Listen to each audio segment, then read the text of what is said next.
किस किसने सुनी थी भिलाई की कथा? हाथ उठाओ जरा। सभी ने सुनी है? रख लो रख लो रख लो। अगर चिकित्सा की जरूरत है तो चिकित्सा मिले, और यदि कहीं शिक्षा की जरूरत है तो शिक्षा मिले, और प्रयास करें कि अच्छी शिक्षा अच्छी चिकित्सा जनमानस तक पहुंचे।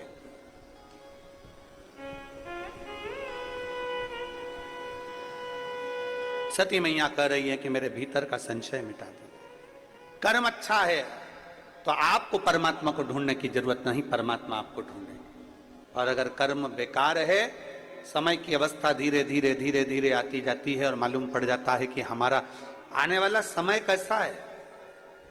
बचपन में कुछ अच्छा करा है तो जवानी में प्राप्त होता है, और जवानी में कुछ अच्छा करा है तो अधेड़ी में प्राप्त होता है, और अधेड़ी में कुछ अच्छा करा है तो बुढ़ापे में प्राप्त होता है। और यदि हम पूर्व से ही केवल थोड़ा थोड़ा थोड़ा थोड़ा पाप कर्म हमारा इकट्ठा होता गया, तो बुढ़ापे में यह मत सोचना कि बहू तो रोटी दे देगी, बुढ़ापे में यह मत सोचना कि परिवार के लोग जी हजूरी कर लेंगे।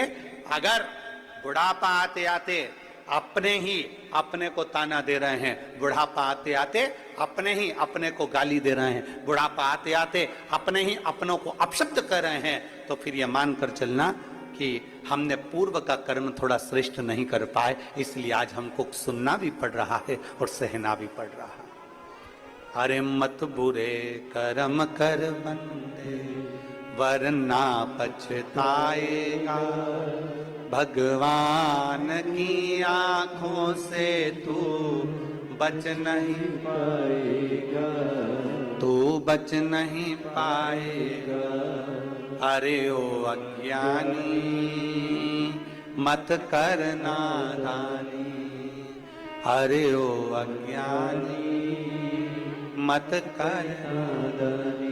तेरे कर्म का फल भी तू ही पाएगा, जैसा किया तूने तेरे आगे आएगा। मत बुरे कर्म कर बंदे वरना पछताएगा, भगवान की आंखों से तू बच नहीं पाएगा, तू बच नहीं पाएगा। अपने कर्म थोड़े श्रेष्ठ करें, जितना बन सके श्रेष्ठता का कर्म थोड़ा थोड़ा करते चलिए, थोड़ा थोड़ा बहुत है। ये मेरी जीजियां बैठी हैं ना, इनको ज्यादा पैसा नहीं मिलता है, ये तो थोड़ा बहुत मायके गई, पापा ने दे दिया, माँ ने दे दिया, बाबूजी ने दे दिया, महतारी ने दे दिया, थोड़ा थोड़ा इकट्ठा करती है। बच्चों का मिलता है वो इकट्ठा कर लेती है, थोड़ा सा पति देवता दे देते हैं वो इकट्ठा कर लेती है, थोड़ा कहीं कोई मेहमान पावना आ गया, कहीं से धन आ गया तो वो इकट्ठा कर ले। जो नौकरी करती है उनका नहीं कर रहे हम, जो सर्विस कर रहे हैं उनका हम नहीं कर रहे, हम तो जो घर की दीदियां हैं, घर की हमारी बहनें, हमारी जीजियां हैं, हम उनका करें। थोड़ा थोड़ा थोड़ा थोड़ा 50, 100, 500, 200, 25, 50, 100, 500, 200 इकट्ठा कर लेती हैं। किसके लिए इकट्ठा कराएंगे? बोलो बोलो जरा जीजियों, बोलो जरा जम के। खुद के लिए? बोलो जम के। नहीं। किसके लिए इकट्ठा करा? ये पैसा इकट्ठा करा जब बच्चों को जरूरत पड़े तो मैं निकाल कर दे सकूं, और पति को जरूरत पड़े तो मैं निकाल कर दे सकूं, ये उस समय के लिए, खुद के लिए नहीं। खुद के लिए नहीं।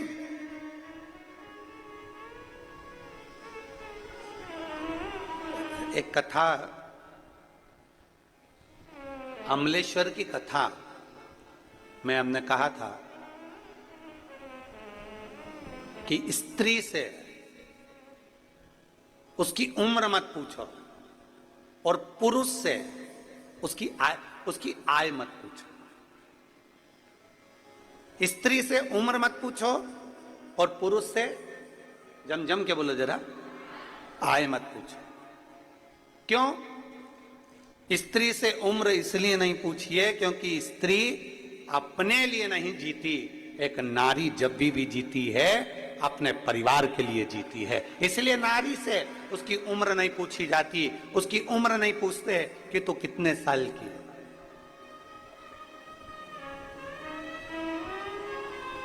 स्त्री से उसकी उम्र नहीं पूछी जाती कि तू कितने वर्ष की है। और पति से,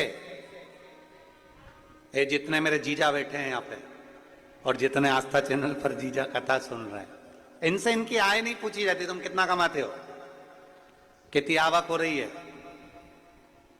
कितने की फसल गई, कितना आया, नौकरी करते हो, सर्विस करते हो, कितना मिलता है, कितना कटता है और कितना मिलता है, इनसे नहीं पूछा जाता। स्त्री से उम्र मत पूछो और पति से उसकी आय मत पूछो, क्योंकि घर का पिता, घर का पुरुष जब भी कमाता है अपने लिए नहीं कमाता, वो अपने परिवार के लिए कमाता है, वो अपने लिए नहीं कमाता।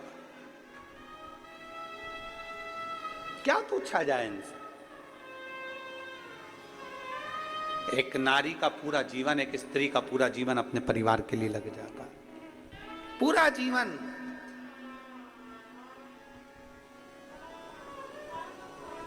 एक पुरुष का पूरा जीवन कमाने में, शुरू से बस कमाना कमाना कमाना कमाना कमाना, और कमाते कमाते कमाते कमाते उसका पूरा जीवन केवल परिवार के लिए हो जाता है, परिवार के लिए। जब उसको पता चलता है कि मेरी पूरी उम्र निकल गई और मैंने इसका भोग ही नहीं भोगा। मधुमक्खी छत्ता बनाती है,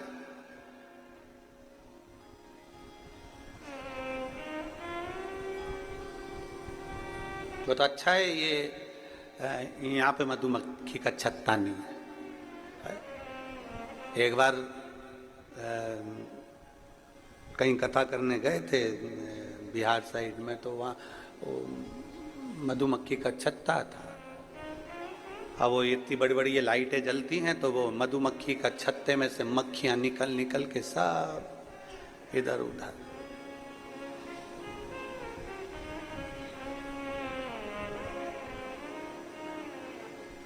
छत्तीसगढ़ सरकार को और छत्तीसगढ़ की प्रशासन को, दोनों को धन्यवाद है, बहुत बहुत साधुवाद, बहुत बहुत साधुवाद।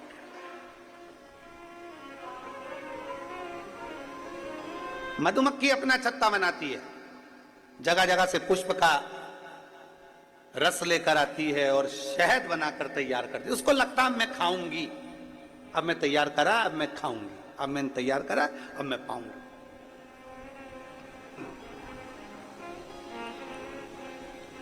फिर सोचती है वो, अब मैं खाऊंगी। जीवन बहुत विचित्र है। मेरी जीजियों, मेरे जीजाओं, मेरी बेटियों, मेरे बेटाओं, मेरी माताओं, मेरे भाई, मेरे बंधु, मेरी माताएं, ध्यान रखना, जीवन बड़ा विचित्र है। जब दांत रहते हैं तब खाने को चने नहीं मिलते हैं, और जब चने मिलते हैं तो मुंह में दांत नहीं रहते। पूरा जीवन तो हम संघर्ष में निकाल देते हैं। बस मेहनत करूंगा, अभी थोड़ा कमा लूंगा ना, इसके बाद घर बनाऊंगा, घर बनाऊंगा, एक नंबर का मकान बनाऊंगा, गाड़ी लाऊंगा, ये करूंगा, वो करूंगा। मालूम पड़े घर भी बना लिया, गाड़ी भी लिया है, पर शरीर ऐसा हो गया कि घर तो नंबर 1 का बनाया, पर ऊपर एक बार अगर चढ़ गई तो 3 दिन बाद नीचे उतरी है। फिर क्या मतलब का घर?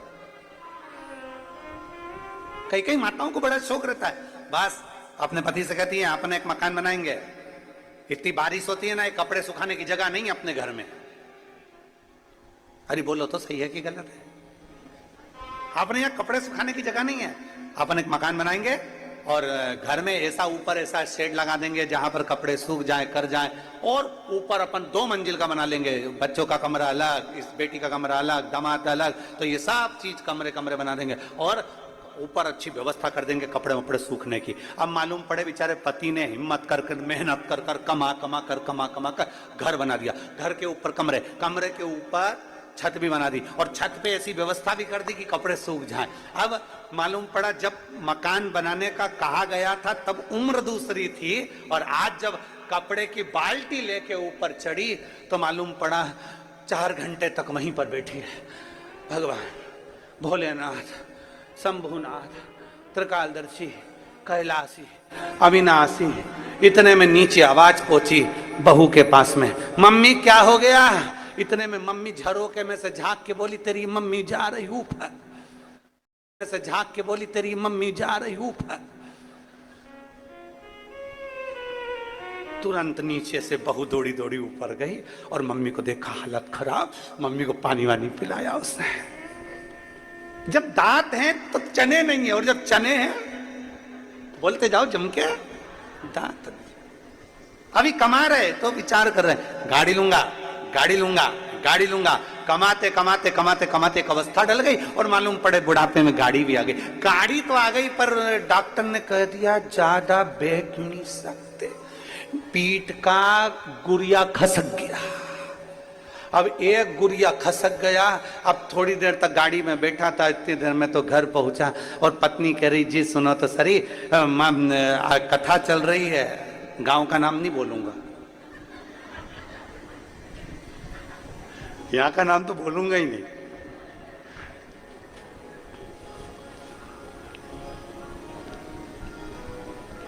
वो तो बहुत समझदार हो तुम, वैसे समझ जाओगे।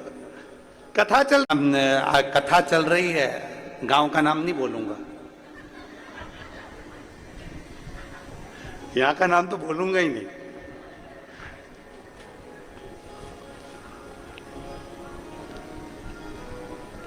वो तो बहुत समझदार हो तुम, वैसे समझ जाओगे।